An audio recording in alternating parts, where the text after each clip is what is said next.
Vai tudo bem contigo? Louvado seja Deus. Feliz de estar mais uma vez com os irmãos. Quero louvar a Deus, tributar a Ele toda a honra, toda a glória, mais esta rica oportunidade que Ele me concede. Louvar a Deus pela vida do meu amigo, apóstolo Márcio Mendes, que mais uma vez confiou a nós esta oportunidade e franquia a nós o púlpito, que é local de extrema responsabilidade na igreja, onde devemos subir sempre com temor e com tremor, assim diz a palavra do Senhor. Quero louvar a Deus pela vida do meu amigo, pastor Israel Campos, que me acompanha nessa noite, amém. Deus continue usando e abençoando, servo de Deus, amigo de longa data. Fiquei feliz quando ele me mandou a mensagem hoje, disse: vai para Vivando, se for me leva. Falei: estamos juntos, amém. Passei lá, peguei ele. Hoje minha esposa não me acompanha, nem minha filhinha.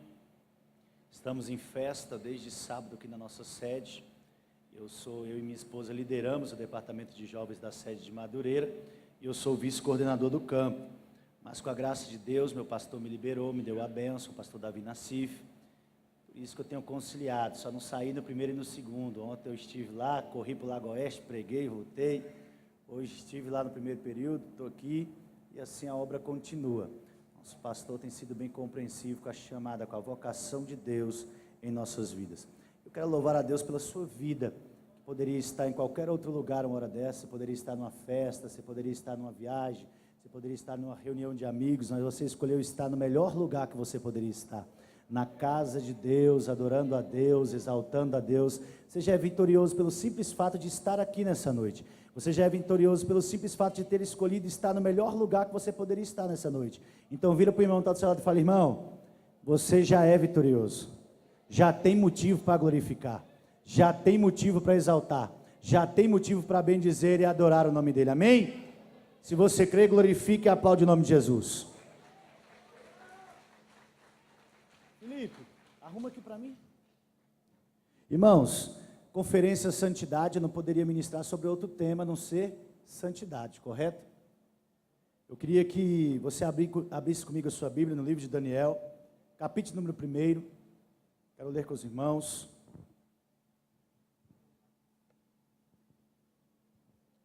Daniel, capítulo número 1. Era para colocar de lado ele para mim. Capítulo número 1, livro de Daniel. Aqueles que puderem, eu peço que por bondade se coloquem sobre seus pés.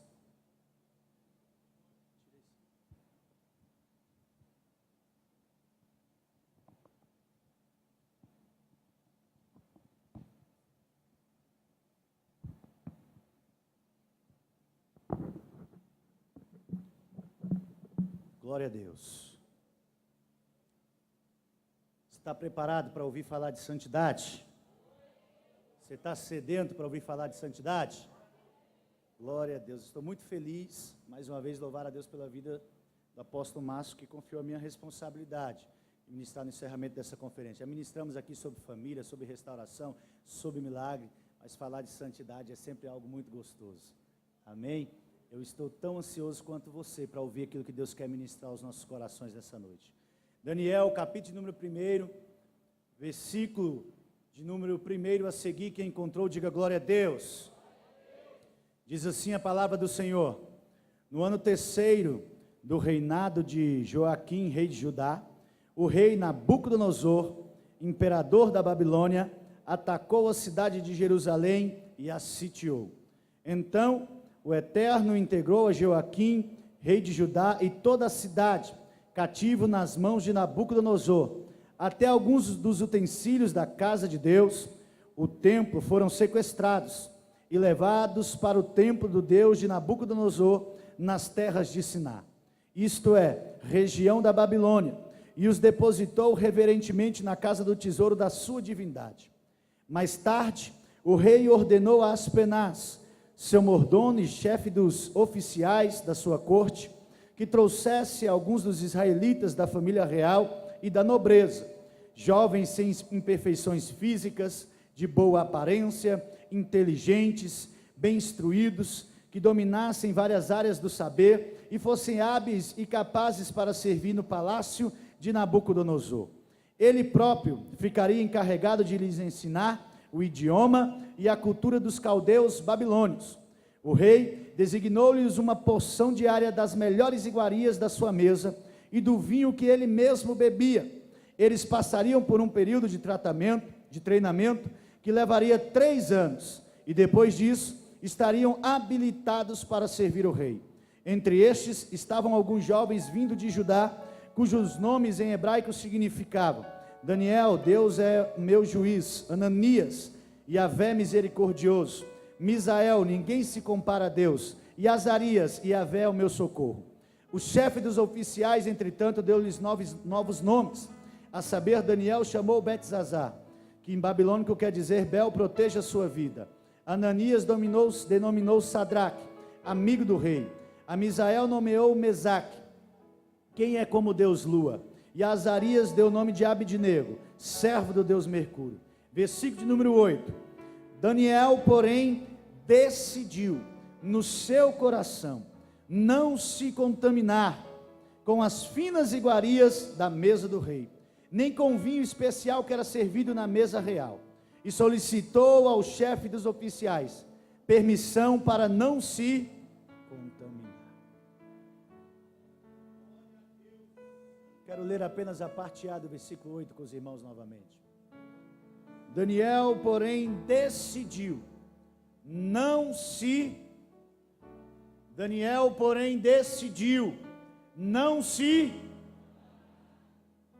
Glória a Deus. Coloca a sua Bíblia sobre a cadeira, me ajude em oração. Queria pedir por gentileza, se tiver alguém que ministre teclado ou violão. Amém, já tem alguém aí tocando, né? Só não estou vendo. Glória a Deus. Vamos orar? Senhor, ó Pai, pela Tua graça e pela Tua misericórdia, nós estamos reunidos aqui para bendizer, exaltar e glorificar o Teu santo nome. Pai, a primazia deste culto pertence ao Senhor, a primazia das nossas vidas pertence ao Senhor. Sê Tu o único digno de honra, glória, louvor e adoração neste lugar. Pai amado, mais uma vez eu afirmo que eu não sou e eu não faço, mas eu creio e sirvo a um Deus que é e que faz infinitamente mais além daquilo que pedimos ou pensamos, conforme o seu poder que nos opera. Mediante a tua palavra, eu creio que nessa noite é noite de cura, de sinais, de maravilhas. Eu creio que nessa noite é noite de renovo e restauração. Eu creio que nessa noite é noite de salvação e libertação. Eu creio que nessa noite é noite de batismo com o Espírito Santo. Eu creio que nessa noite é noite de decisão. E se tem mais algum crente que crê nessas verdades bíblicas, levante as suas duas mãos para os céus e por 30 segundos apenas glorifique, exalte, bendiga, renda glórias, louvor e adoração a Ele. Começa a atrair a atmosfera do céu para este lugar. Abra a tua boca e tributa a Ele louvor e glória, porque Ele é digno e está neste lugar. Se alegre porque você está na presença de Deus. Adore porque você está no melhor lugar que você poderia estar. Eu vou te dar 30 segundos para você glorificar e exaltar o nome dEle.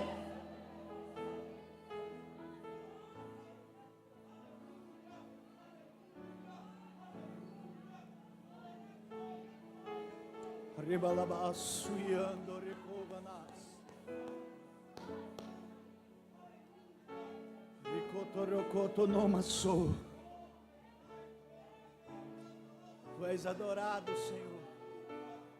Tu és adorado, Senhor. Aleluia. Aleluia. Aleluia. Aleluia. Eu quero te convidar a tomar o seu assento, te fazer um convite. Sente, mas sente adorando. Sente, mas sente exaltando e glorificando o nome dEle.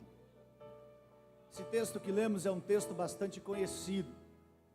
Talvez você que leu e só atentou para esse texto agora esteja pensando: o que isso tem a ver com santidade? Nós vimos o texto narrar uma história que no 3º ano do reinado de Joaquim, os estudiosos vão nos garantir, segundo o calendário babilônico, que essa data permeou o período do ano 605 a.C., quando Nabucodonosor invadiu e sitiou a cidade de Jerusalém, e levou todos os judeus da terra de Judá despatriados para a Babilônia. Nós vamos notar algo interessante, que entre estes judeus que foram despatriados, o rei Nabucodonosor, imperador da Babilônia, ele dá uma ordem a Aspenaz, chefe dos eunucos, o texto diz, chefe dos oficiais da corte do rei, e lhe deu uma ordem, lhe incumbiu uma missão, na qual ele separasse alguns jovens da linhagem real de Israel, jovens nobres, jovens versados no conhecimento, doutos em ciência, jovens com conhecimento diferenciado, jovens que se destacassem pela sua sabedoria, com linguagem culta, padrão, e estes jovens eles seriam inseridos e instruídos durante 3 anos, seriam treinados sobre a língua dos caldeus, a cultura dos caldeus. Por 3 anos a Babilônia tentaria inserir a cultura babilônica no coração deles, na mente deles, para que ao final desses 3 anos de treinamento, eles pudessem então estarem aptos para servir diante do rei. Nós vamos ver que do capítulo 1, do versículo 1 ao versículo de número 7, vai narrar o nome de alguns jovens que foram despatriados, não apenas o jovem Daniel, estava ali também o jovem Ananias, Misael, Azarias, jovens estes que junto com Daniel tiveram uma postura diferenciada à frente, aquém da sua época.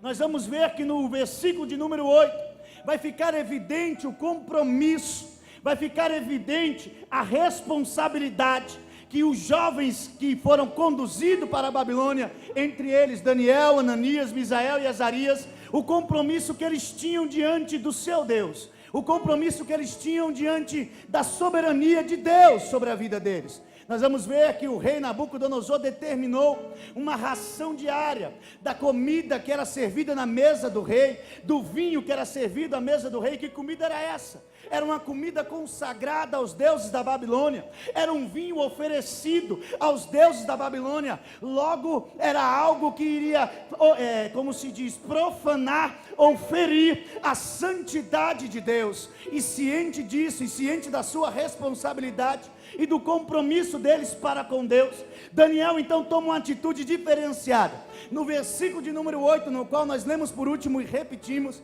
vai dizer que Daniel decidiu firmemente no seu coração não se contaminar com as finas iguarias da mesa do rei. Vou repetir, está escrito que decidiu quem? Daniel, não se contaminar com as finas iguarias da mesa do rei. Vou repetir, está escrito que Daniel decidiu não se contaminar com as finas iguarias da mesa do rei. Vou repetir, está escrito que Daniel decidiu firmemente no seu coração não se contaminar com as finas iguarias da mesa do rei. Quem decidiu?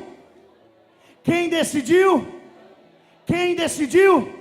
Levanta sua mão que eu quero começar com uma palavra de Deus para a tua vida.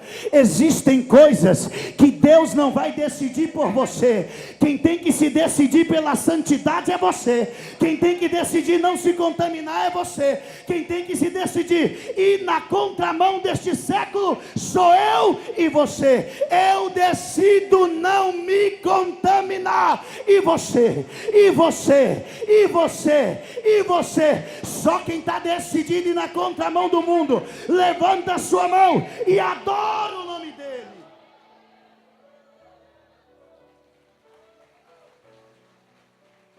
Sabe qual é o problema da nossa geração? É que a gente quer atribuir a Deus uma responsabilidade que é nossa. A responsabilidade de nos salvar, de nos libertar, de nos remir é de Deus. Mas a responsabilidade de andar em santidade é nossa. Deus acendeu uma chama, um fogo, uma chama chamada Espírito Santo de Deus, dentro de mim e dentro de você. Mas a responsabilidade de fazer com que essa chama permaneça acesa é nossa. Deus não pode se decidir por mim e por você.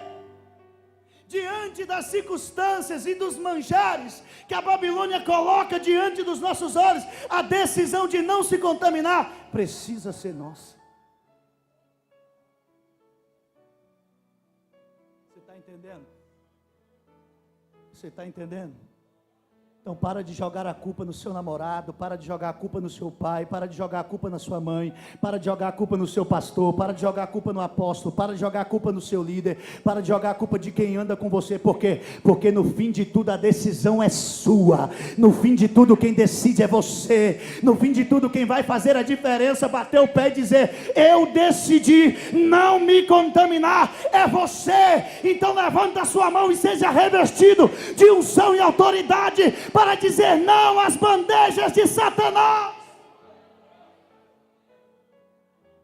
Aleluia. Eu decidi não me contaminar. E você? E você? Daniel tomou uma atitude à frente do seu tempo. Se nós formos olhar o contexto histórico, o povo de Deus foi levado cativo por causa da idolatria, por causa da imoralidade, por causa da apostasia, por causa da idolatria, pecados esses que permeiam em nossos dias. E Deus continua desafiando o seu povo a se decidir diante das bandejas que lhes são oferecidas. Nós vivemos dias, irmãos, me desculpe, eu sou líder de departamento, eu aconselho em média 100 jovens, e volta e meia alguns jovens me chamam para um gabinete, e eu fico impressionado com as coisas que a gente ouve. Recentemente um casal de jovens me questionou no gabinete pastoral, dizendo assim: irmão, por que da disciplina, pastor? Nós não estamos subindo no púlpito, nós não estamos cantando na igreja, nós não estamos pregando na igreja, por que a gente tem que se santificar? Por que tem que ter toda essa disciplina? Por que tem que seguir toda essa doutrina, se nós não estamos exercendo nenhum ministério dentro da igreja? Com muito carinho, com muito amor, eu olhei nos olhos deles e disse mais ou menos assim: meu filho, não está escrito sede santo para você pregar, não está escrito sede santo para você cantar, não está escrito sede santo para você ser obreiro. O que está escrito em 1 Pedro 1,16 é sede santo, porque o vosso Pai é santo. Sede santo, porque Ele é santo. Salmo 93, versículo 5 vai dizer: santidade convém à casa do Senhor.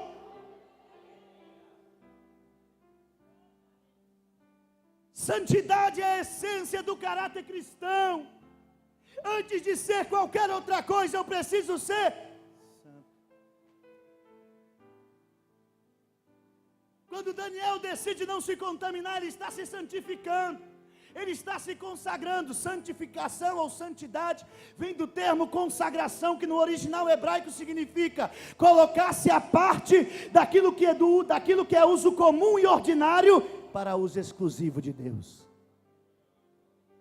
Vou tentar traduzir, porque teve gente que não entendeu.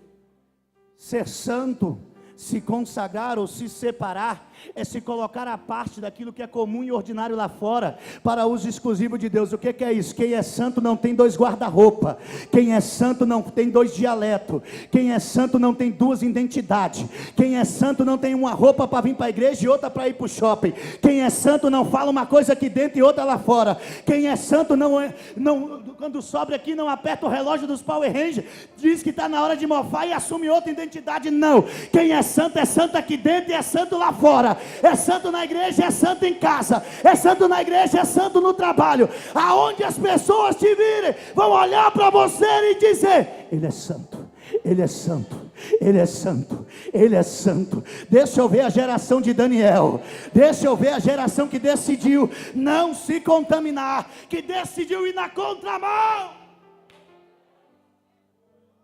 Mas sabe qual é o problema? Muitos de nós estamos abrindo mão da nossa santidade para sermos aceitos. Estamos abrindo mão da nossa santidade para sermos populares. Se Deus quiser nos fazer populares, amém, Deus faz. Mas antes de sermos conhecidos diante dos homens, precisamos ser reconhecidos junto ao trono da graça, diante de Deus. E isso só através de santidade. Não abra mão da tua santidade por causa da popularidade. Deus não nos chamou para sermos populares. Deus nos chamou para sermos fiéis, santos, lavados e remidos no sangue do Cordeiro. entendendo, tem gente entendendo. Tem gente entendendo a mensagem, tem gente entendendo a mensagem. É uma mensagem de santidade. Meu Deus. Meu Deus. Vivemos dias onde as pessoas são uma aqui em cima e outra lá fora. Vivemos dias onde as pessoas tocam aqui com uma performance extraordinária, mas quando sai daqui não tem a essência da santidade. Vivemos dias onde há uma busca desenfreada por dons e talentos. Irmãos, eu prego há uns 7, 8 anos que Deus tem aberto essas portas, e constantemente eu conheço jovens pregadores, e quando eu paro para conversar com muitos deles, eu fico pasmo, porque a preocupação é só com dom, a preocupação é só com talento, a preocupação é só com o conhecimento. Ninguém está mais preocupado com a santidade, ninguém está mais preocupado com a essência, ninguém está mais preocupado com a presença. Mas eu olho para a Bíblia e eu vejo que dons e talentos só atraem os homens, somente a presença, o caráter, a essência, a santidade atrai a Deus. Jó capítulo 1, versículo 8, Deus vai dizer: viste meu servo Jó, homem íntegro, reto, fiel, temente a Deus. Ei, Jó sacrificava toda madrugada, Jó orava toda madrugada, só orava pela sua família, sacrificava pela família, mas não foi a oração de Jó, não foi a oratória de Jó que atraiu a Deus, não foi os sacrifícios de Jó que atraiu a Deus. O que atraiu a Deus? O caráter de Jó. Deus disse: viste o que? Meu servo Jó, homem íntegro, reto, fiel, temente a Deus e que se desvia do mal. Qual é o nome disso? É santidade. Qual é o nome disso? É caráter. Dons e talentos continuam atraindo apenas os homens e as multidões, mas somente o caráter atrai a presença de Deus.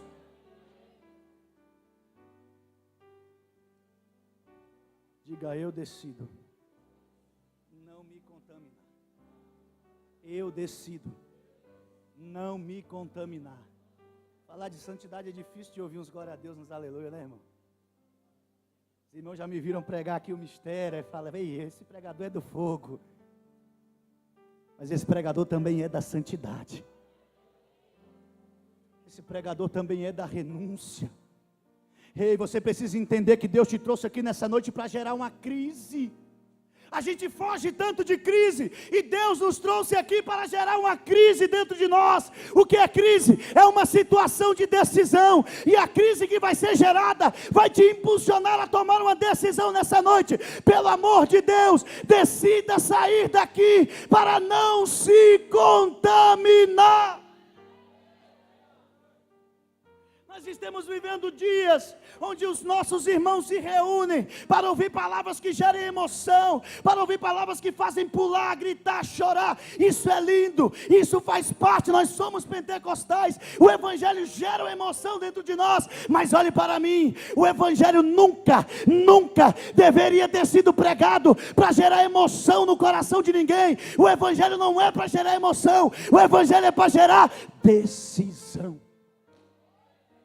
Jesus virou para os discípulos e disse: ide, pregai o meu evangelho para arrependimento e remissão de pecados. Pode até gerar emoção, mas o objetivo é decisão. Decisões decidem destinos. O que você decidir aqui hoje vai estar comprometendo o teu futuro imediatamente.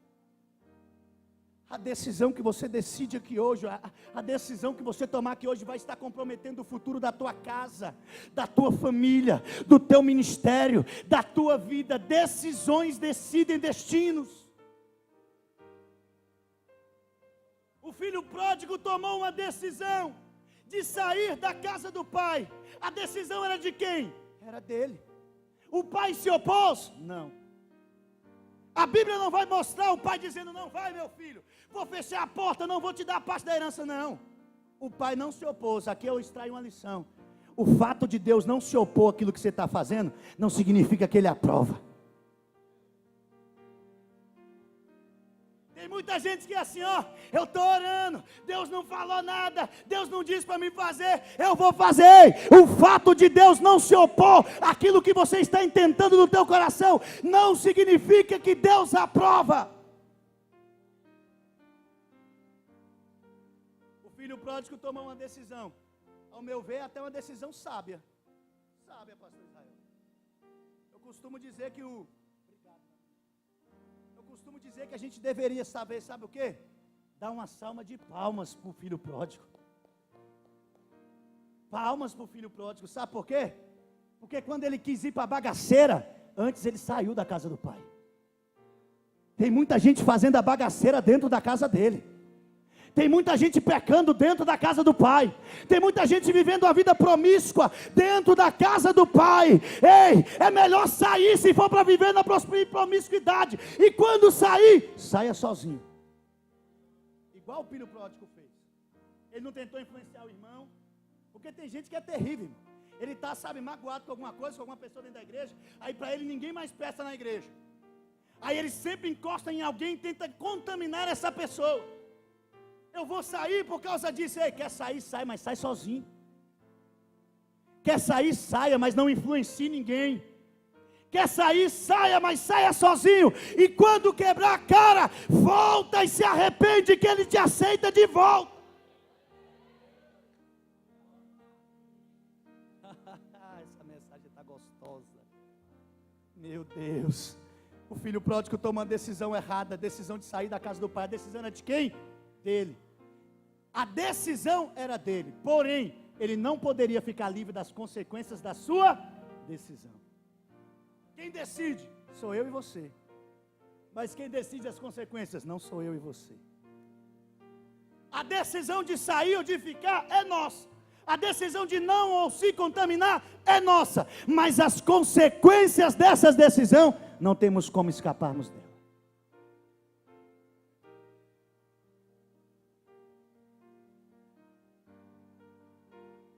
Conhece alguém que decidiu se contaminar e depois estava aos prantos? Você conhece alguém que decidiu se contaminar, fazer o que bem queria, viver sob bel prazer e depois estava com a vida destruída? Você conhece alguém que decidiu se rebelar, que decidiu ir contra a liderança, que decidiu sair da igreja e meses depois você ficou sabendo a história e a história era lamentável? Quando nós decidimos algo que vai contra a santidade de Deus, manifesta e revelada em nossas vidas, as consequências são trágicas, as consequências não são boas, as consequências não são as melhores. Mas da mesma forma, quando nós decidimos ir na contramão do mundo, quando nós decidimos não nos contaminar, quando nós decidimos voltar à casa do Pai, as consequências são maravilhosas, as consequências são abençoadas, as consequências são coisas reveladas dos céus para nossas vidas. Decisões decidem destinos. Eu decidi não me contaminar, e você? Examine-se a si mesmo. Sansão se decidiu contar o segredo da sua força para Dalila. Ele decidiu trair a sua amizade com Deus por alguns minutos de prazer. A decisão era de quem? De Sansão. Mas as consequências ele teria que suportar. Isso é a lei da semeadura. A irmã ministrou algo extraordinário aqui sobre a semente. 10% não é seu. Tem gente que acha que o dízimo ele está semeando. Como é que você está semeando aquilo que não é seu? 10% você só está devolvendo. A semente tem que ser daquilo que te resta. E tudo aquilo que a gente semeia está debaixo de um princípio chamado lei da semeadura. Deus é tão bom, tão bom, tão bom, que Ele permite você semear e plantar aquilo que você quiser. Mas ao mesmo tempo Deus é tão justo, tão justo, tão justo, que Ele só te permite colher aquilo que você e aplicar para você entender. Deus é tão bom, tão bom, tão bom, que permite você tomar a decisão que você quiser. Mas Deus é tão justo, tão justo, tão justo, que vai te fazer pagar as consequências da sua escolha.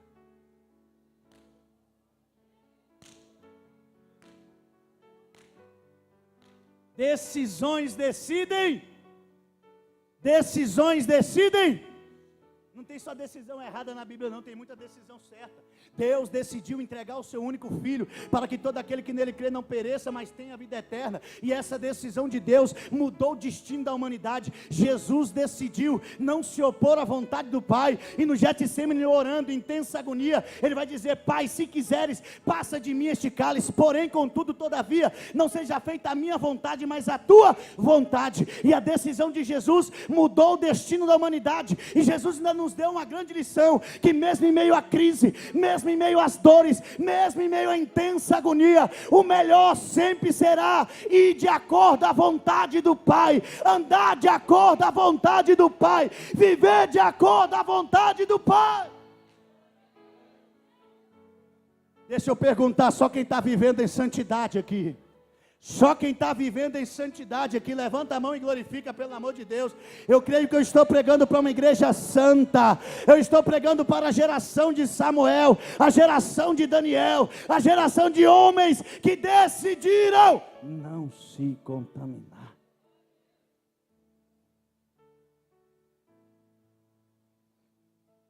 Olha que lindo. Estes jovens que foram separados seriam treinados por 3 anos. Seriam treinados por 3 anos sobre a cultura, a língua, todos os usos e costumes dos caldeus, ou seja, dos babilônicos. Esses 3 anos tinham pelo menos 3 objetivos. Primeiro, fazer com que eles se esquecessem quem eles eram. Segundo, fazer com que eles esquecessem de onde eles vieram. Terceiro, fazer com que eles se esquecessem quem era o seu Deus. Babilônia não mudou a estratégia. Babilônia não mudou o estilo de persuasão. Você liga os canais de televisão, você põe nos jornais, você vai ver os seriados, você vai ver as coisas que mais dão ibope em nossa geração. São coisas promíscuas, são coisas imorais, são coisas que ferem a santidade de Deus. E quando você começa a se alimentar daquilo, aos poucos você vai esquecendo quem você é, aos poucos você vai esquecendo de onde você veio, aos poucos você vai esquecendo até mesmo quem é o seu Deus.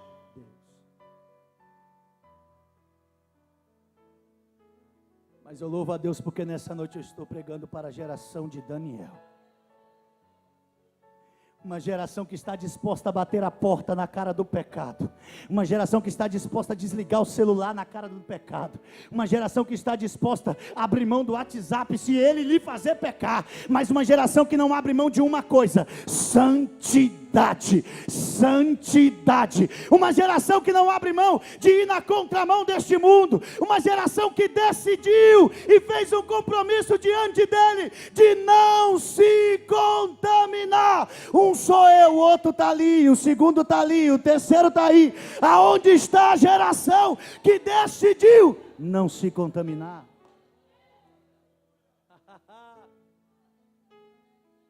Isso é difícil demais, irmão. Para quem diz que ser cristão é fácil? Quem diz que servir a Deus é fácil, irmão? O caminho para o cristianismo, ou o caminho para se tornar um cristão, não passou por reforma e não mudou. Continua sendo Lucas 9:23, quando Jesus diz assim: aquele que quiser vir após mim, primeiro, negue-se a si mesmo. Segundo, tome a sua cruz a cada dia. Terceiro, siga-me. Negar a si mesmo não é fácil.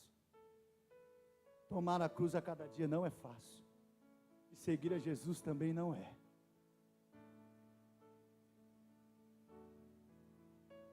Como se permanecer puro, santo, separado, consagrado, rodeado por uma geração corrompida e perversa? Olha para Daniel. Daniel estava na Babilônia, mas tem um porém: a Babilônia não estava em Daniel. Daniel estava na Babilônia, pastor Israel, mas a Babilônia não estava em Daniel. Quem você é quando ninguém está te vendo? Quem você é no teu quarto? Quem você é no teu trabalho, na tua casa? Ei, ser santo entre as 4 paredes é a parte mais fácil da história, mas quem nós somos quando ninguém está nos vendo?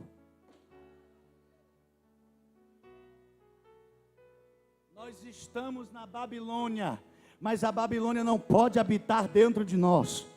Nós estamos na Babilônia, mas nós não somos da Babilônia. Quando Deus criou o homem, Gênesis 2:7 vai dizer que Deus formou o homem do pó da terra, da Adamá, barro, pó da terra. Em seguida Deus soprou nele o fôlego de vida do seu espírito nas narinas do homem, e o homem então tornou-se a ser um ser vivente. O que eu quero que você entenda é que quando Deus formou o homem, primeiro Deus pegou o que? O barro, matéria-prima da terra. Ei, o barro veio da terra e volta para... Assim foram criados todos os animais, os seres viventes, animais sem alma, que foram criados com a matéria-prima da terra, com o barro, matéria-prima da terra, vão perecer aqui na terra e ao findar da sua vida irão ficar aqui na terra. Mas quando Deus criou o homem, meu Deus, vamos voltar um pouquinho mais, Gênesis 1. Primeiro Deus criou os céus, segundo Deus criou a terra. Quando Deus criou a terra com a matéria-prima da terra, criou os seres viventes da terra para viver na terra. Depois Deus criou o quê? Deus criou os céus, primeiro que a terra, e quando Deus criou os céus, Deus criou com a matéria-prima dos céus, metafísica, glória, esplendor, criou os seres do céu, anjos, serafins, querubins, eles foram feitos para viver no céu. O anjo vem à terra, entrega recado, faz um mistério acontecer, mas o lugar do anjo sempre será foram feitos com matéria-prima do céu, ser vivente do céu, para viver eternamente no céu. Mas quando Deus criou o homem, Deus pegou o barro. O que é o barro? Matéria-prima da terra. Moldou o homem, deu forma ao homem. Em seguida Deus soprou na narina do homem o seu espírito. O que é o espírito de Deus? Matéria-prima do céu, glória, esplendor. Deus fez assim, pegou o barro, coisa da terra, e pegou o seu espírito, matéria-prima do céu, e fez assim. Deus fundiu a terra e o céu em uma pessoa só. Por isso, você é o único ser que foi criado para viver na terra, mas que um dia vai morar no céu. Você não pertence a essa terra, porque você vai morar no céu. O teu espírito veio do céu, e é para o céu que você vai voltar.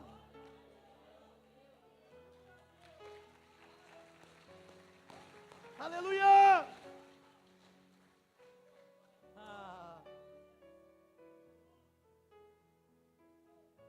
Fala para o seu irmão, você é do céu. Você está aqui, mas você não é daqui. Você é como Jesus, é um extraterrestre. Que é isso, irmão? Jesus é um extraterrestre, ele não é da terra. Falei alguma mentira? Os estudiosos que puderem me corrijam. Aquele que não é da terra é um ser o que? Extra? Jesus é da terra? Jesus é extraterrestre, você também. Então para de ficar zombando do ET, ele só é um pouquinho diferente, mas vocês são do mesmo lugar.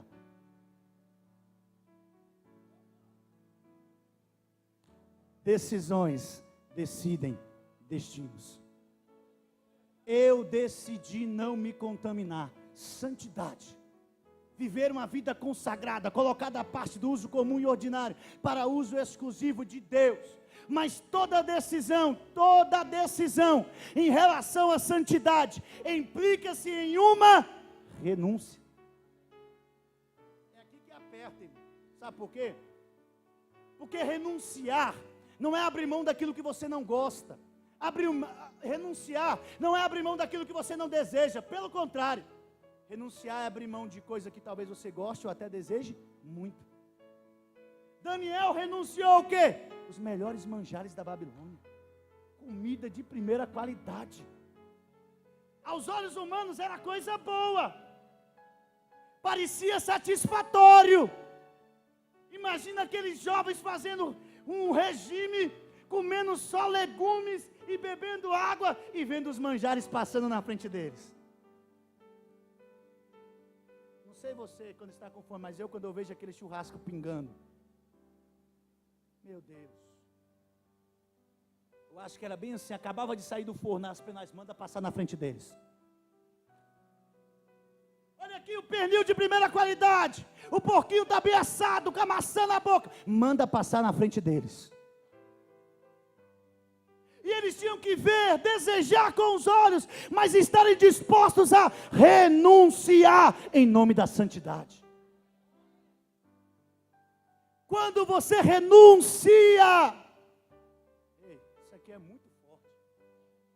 Se eu perguntar aqui quem tem convicção do que você quer ser, ou do que você quer se tornar, todo mundo sabe.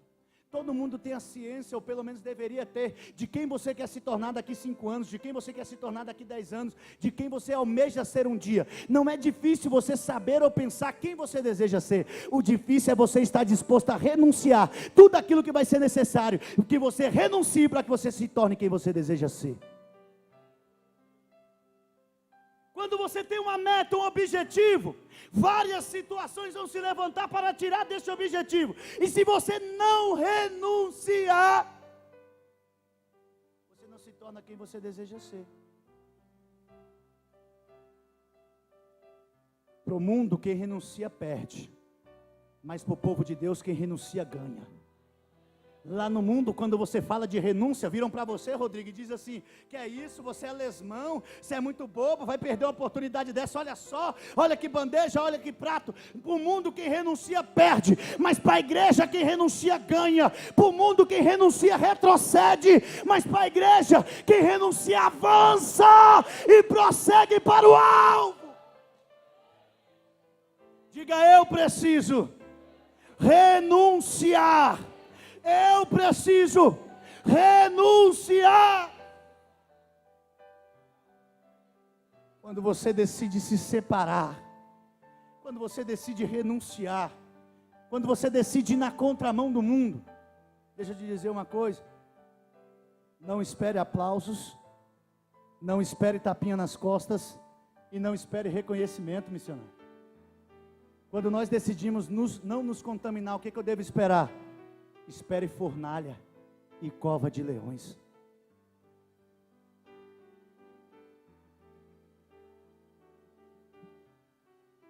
Meu Deus, eu não sei se com você aconteceu mais ou menos assim, mas eu me lembro, anos atrás, eu vivia rodeado de amigos. Eu achava que eu era o bambambam da rodinha. Todo mundo me procurava, todo mundo ia na minha casa. Meu celular tocava diversas vezes por dia. Quando eu decidi não me contaminar, passaria a buscar a Deus, passar a servir a Deus, as visitas sumiram, o celular parou de tocar, ninguém mais batia na porta da minha casa, ninguém mais buzinava na frente da minha casa. Eu entrei para o meu quarto em lágrimas, comecei a orar e disse: Deus, me mostra qual é o pecado, aonde que eu estou pecando, que está todo mundo se afastando de mim, está todo mundo me evitando. Meus amigos que andavam lado a lado comigo, amigo desde a infância, já não me visita mais, já não me liga mais. Deus, me mostra onde eu preciso me consertar, porque eles estão me evitando.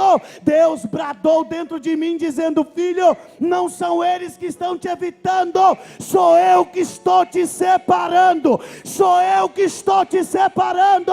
Levanta a tua mão que Deus está separando vidas aqui. Deus está separando vidas aqui. Te prepara, te prepara, te prepara, te prepara, te prepara. Se necessário for, você vai ser conduzido para o deserto sozinho, mas Deus está te separando.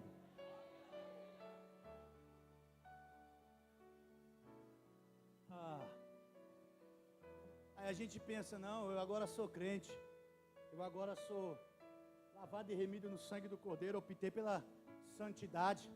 Você é ovacionado, aplaudido e reconhecido. Balela. Espere fornalha e cova de leões. Ananias, Misael e Azarias, os 3 jovens que junto com Daniel decidiram não se contaminar. Capítulo número 3 do livro de Daniel. Nabucodonosor manda construir uma estátua de 60 côvados de altura e 6 côvados de largura, ou seja, isso na medição bíblica, 60 côvados, 27 metros de altura, 6 côvados de largura, dá mais ou menos 2,70 metros de largura, 27 de altura, 2,70 de largura. E a ordem era que quando ouvisse o som da flauta, do saltério, do pífaro, de todo o instrumento de corda e alto-sonante, todos deveriam se prostrar e adorar a estátua de Nabucodonosor. Mas aqueles jovens tinham tomado uma decisão. Quem é decidido não anda como a maioria. Quem é decidido não anda com a multidão. Quem anda com a multidão quase sempre acaba perdido nela. A voz do povo não é a voz de Deus. Deus quase sempre esteve com a minoria. Uma minoria que decidiu não se contaminar. Logo chegam diante do rei e dizem: ei, tem alguns lá dos repatriados judeus, Sadraque, Mesaque e Abidnego, que te contrariaram, rei. Eles decidiram não se prostrar. O rei chama eles, coloca eles diante deles e diz assim: ei, é verdade que vocês não se prostraram? Vou mandar tocar, e quando eu tocar, se vocês não se prostrar, vou mandar lançar na fornalha, e eu quero ver quem é o Deus que vai livrar vocês. Olha a lição de quem é decidido. Eles responderam bem assim: rei, se Deus quiser nos livrar da fornalha, Ele nos livra. Mas se Ele não nos livrar, saiba de uma coisa: nós não nos prostraremos diante da tua estátua. O que é isso? Isso é para aquele crente mimimi, que quando está na prova, diz que está revoltado com Deus, tem coragem de fazer a oração dizendo que vai botar Deus na parede, para Deus fazer. Que conversa é essa? Se Deus fazer, Ele é Deus, mas se Ele não fizer, Ele continua sendo Deus. Se Deus abrir a porta, Ele é Deus, mas se Ele não abrir, Ele continua sendo Deus, e deve ser adorado. Eles então são lançados na fornalha, mas antes o rei manda acender o fogo 7 vezes mais. Manda atar as mãos deles e os pés, e amarrados, eles são lançados na fornalha. Diga assim: quando eu decido não me contaminar, Deus pode até não me livrar da fornalha, mas Ele vai me livrar na fornalha. Você não entendeu? Quando eu decido não me contaminar, Deus pode até não me livrar da crise, Deus pode até não me livrar da adversidade, Deus pode até não me livrar do problema, mas Deus vai me dar livramento no meio do problema, Deus vai me dar livramento dentro da crise, Deus vai me dar livramento dentro da adversidade.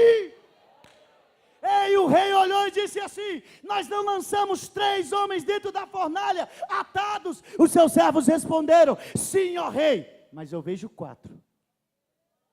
Estão andando de um lado para o outro. O fogo não está causando dano algum a eles. E o 4º homem é semelhante ao Filho dos deuses. Podem te lançar na fornalha porque você decidiu não se contaminar. Podem se lançar na fornalha em meio a uma crise porque você se absteu de não pecar. Mas Deus não te deixará sozinho dentro da fornalha. Deus não te deixará sozinho dentro desta crise.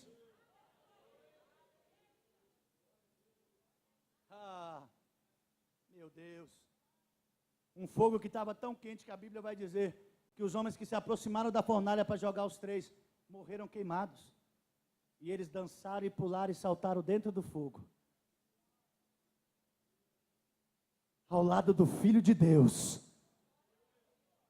que honrou um compromisso, uma decisão que eles tomaram lá atrás, no dia que eles decidiram: eu decido não me contaminar.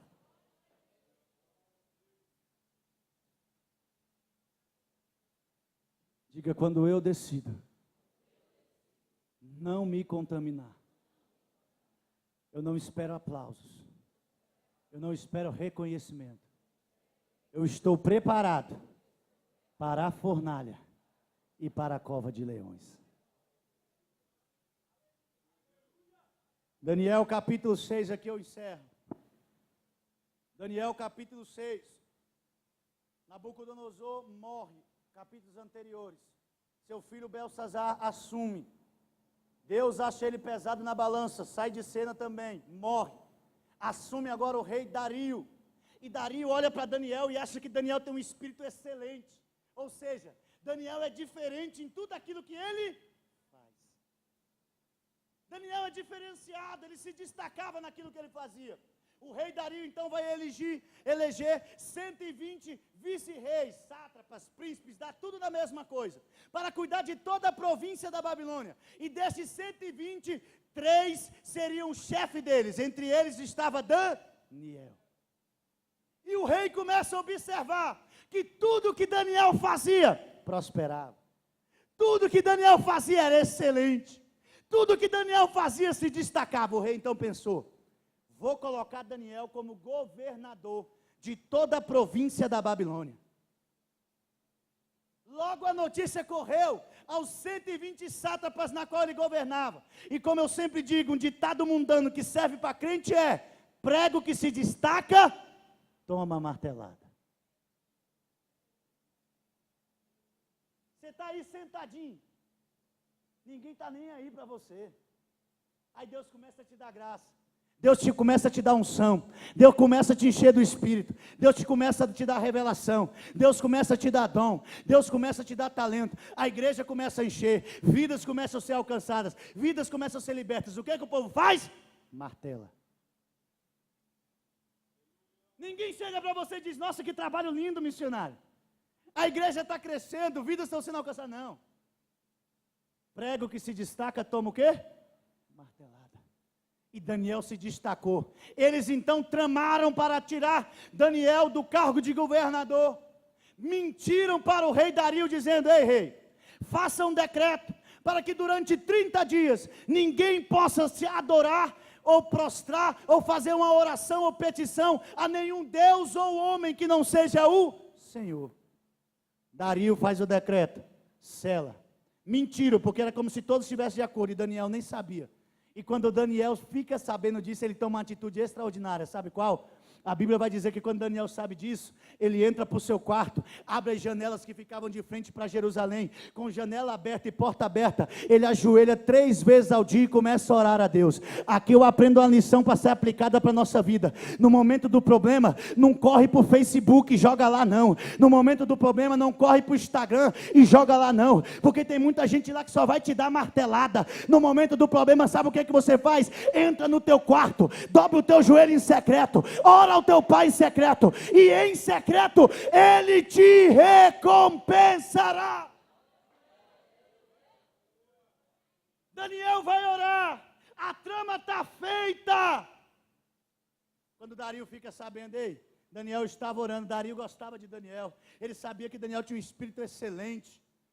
Ele fica triste, ele tenta livrar Daniel a noite toda, mas não tinha como. Os seus súditos chegaram aí: você selou segundo a lei dos médios e persas, isso significa que não pode ser revogado. Ele então dá ordem, joga Daniel na cova.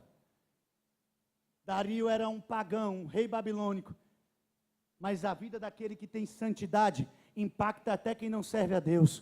Quando Daniel é lançado na cova, a Bíblia vai dizer que Dario entrou para o seu quarto, falou: não venha música, não venha nada, eu vou passar a noite toda orando e jejuando por Daniel.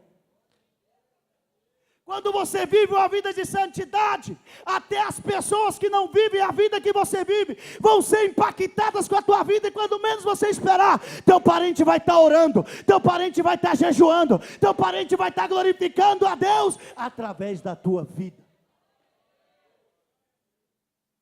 Terminar, Dario chega de manhã cedo crendo que Daniel está morto, foi jogado numa cova de leões. Com a vozinha desmotivada ele diz assim: Daniel, por acaso estás vivo, Daniel? O Deus que tu serve a ele diariamente te livrou? Por um instante o silêncio impera, e lá do fundo ele ouve uma voz dizendo: sim, ó rei, Deus enviou um anjo e fechou a boca dos leões.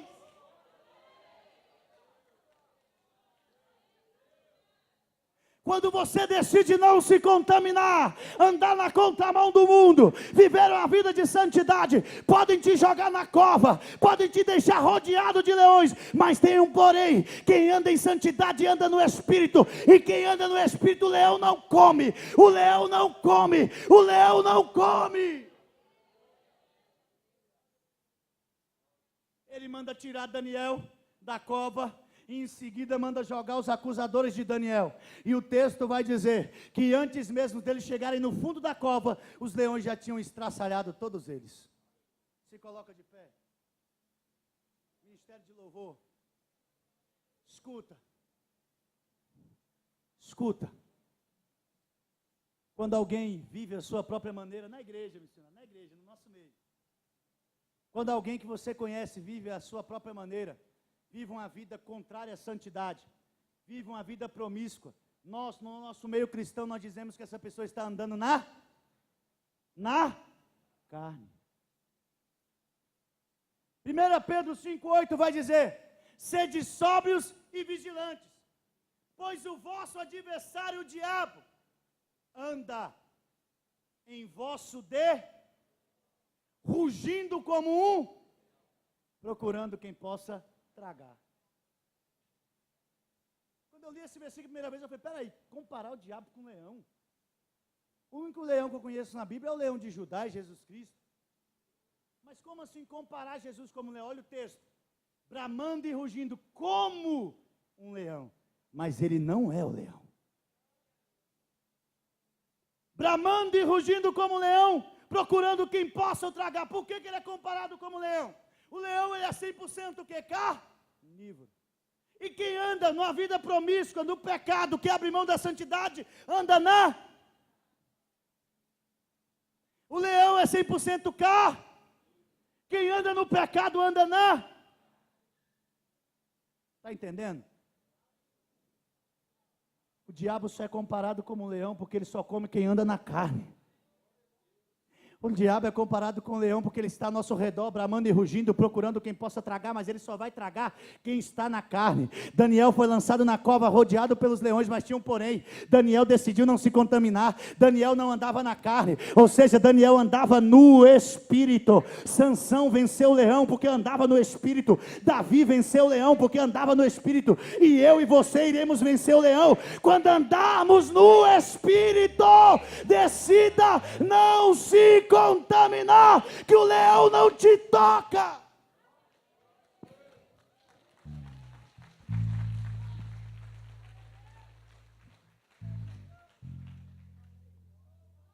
Aleluia.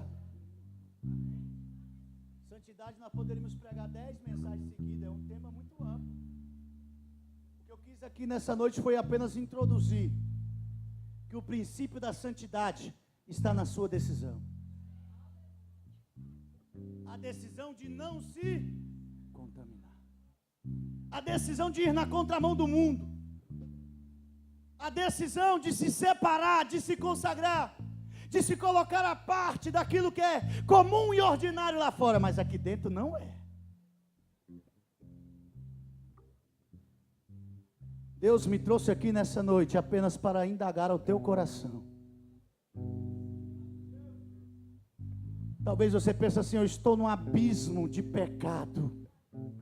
Se você soubesse a minha vida, irmão, a minha vontade é de sair daqui correndo. Mas eu quero te dizer que não há abismo tão profundo, que a graça não seja mais profunda a ponto de não te alcançar. Talvez você diga, irmão, eu já gastei todos os meus limites para abandonar um determinado pecado e não consegui, mas Deus me trouxe aqui para dizer que os limites do homem não esgotam as possibilidades de Deus. Se você de coração e em sinceridade confessar o teu pecado nessa noite, voltar à casa do pai como o filho pródigo voltou, olhando nos olhos dele dizendo, pai, pequei contra ti e pequei contra o céu. Estamos no último dia do feriado de carnaval, onde a nação brasileira, e não só a nação brasileira, mas outras nações, se reúnem para celebrar as festas da carne, onde muitos colocam máscaras, e por não serem identificados, fazem o que bem quer, profanando aquilo que é santo ao seu bel prazer. Mas enquanto o mundo se reúne para colocar máscaras, Deus reuniu o seu povo na conferência Santidade para arrancar as máscaras, para dizer, eu decido não me contaminar, eu decido viver uma vida santa. Enquanto o mundo está reunido em uma alegria momentânea, falsa e passageira, que nós sabemos que é dependente do álcool, da droga, da prostituição, Deus reuniu o seu povo na conferência Santidade para dizer, a alegria que eu tenho para você não depende do álcool, a alegria que eu tenho para você não depende da droga, a alegria que eu tenho para você não depende da prostituição, depende da minha graça, depende da minha misericórdia, depende da minha presença. Eu decidi não me contaminar, porque eu sou bom não, mas porque eu entendi a graça. Romanos 3:23, Paulo vai dizer, todos pecaram e destituídos estão da glória de Deus, mas fomos redimidos pela graça. justificados pela fé no sangue de Cristo Jesus. Quando Paulo prega essa mensagem, os judeus ficam doidos. Por quê? Porque os judeus começam a falar: você está pregando uma mensagem antagônica, que fala contrária à lei. Isso mesmo. Como? Antagônica, isso. Antagônica, contrária à lei. Uma mensagem que está incentivando a uma vida libertina. Como assim? Os irmãos estão pensando: eu posso fazer o que quero, mas se eu crer, eu sou justificado pela fé. Aí Paulo então vem ratificar e esclarecer isso. Romanos capítulo 5, versículo 20, ele vai dizer: a lei foi instituída para que o pecado fosse ressaltado. A lei foi instituída para que a transgressão fosse ressaltada, mas onde abundou o pecado, superabundou a graça.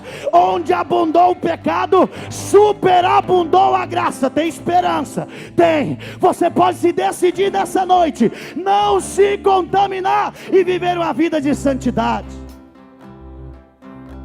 Aí ele vai continuar escrevendo a respeito disso: não entregue os vossos corpos aos pecados carnais. Romanos 12, ele vai ratificar dizendo, versículo 1: rogo-vos, pois, irmãos, pelas misericórdias de Deus, que ofereçais os vossos corpos como sacrifício vivo, santo e agradável a Deus, que é o vosso culto racional. E não vos conformeis com este mundo, mas transformai-vos pela renovação do vosso entendimento, para que então podeis experimentar qual é a boa, perfeita e agradável vontade de... Quem quer experimentar a boa, perfeita e agradável vontade de Deus? Então escuta: se o meu sacrifício não for vivo, não for santo e não for agradável, o meu culto não é racional. Se o meu culto não for racional, eu não posso experimentar a boa, perfeita e agradável vontade de Cristo. Sacrifício vivo. Primeiro estágio, esse é fácil. Tem algum morto? Se tem, ressuscita agora em nome de Jesus. Está todo mundo vivo. Quem está vivo dá glória a Deus. Passou todo mundo na peneira, todo mundo vivo. Aí vem o segundo estágio: o sacrifício santo, separado, colocado à parte do uso comum e ordinário para uso exclusivo de... Na antiga aliança o sacrifício era adoração. Tinha 2 altares no templo: o altar do holocausto, onde sacrificava animais pelo pecado, e o altar do incenso, onde era ofertado sacrifício em adoração. E o incenso subia com um cheiro suave. Deixa eu te dizer uma coisa: sabe por que a santidade é a essência do caráter cristão e nos é necessária? Porque a essência do culto, ela não mudou, continua sendo sacrifício. Só que agora ninguém precisa imolar carneiro, boi, pomba. Ninguém precisa mais derramar sangue, porque não é sacrifício pelo pecado, é sacrifício pela adoração. O sacrifício pelo pecado, Jesus foi o único e suficiente sacrifício, mas nós devemos todos os cultos sacrificar em adoração a Ele. E onde é que está o sacrifício? O sacrifício é vivo, é santo, é agradável. Cadê o sacrifício? O sacrifício sou eu, a oferta sou eu. Como sacrifício vivo, santo e agradável a Ele diante do altar. A conferência é santidade, foi colocada no coração do apóstolo pelo próprio Deus, para nos convidar a nos ofertar, a nos sacrificar, como sacrifício vivo, santo e agradável. Onde? Diante do altar. Essa conferência foi estabelecida para nos desafiar a tomar uma decisão. Eu decidi não me contaminar, e você? Essa mensagem foi muito esclarecida, eu tenho convicção disso. E quem sentiu o toque do Espírito Santo e tem a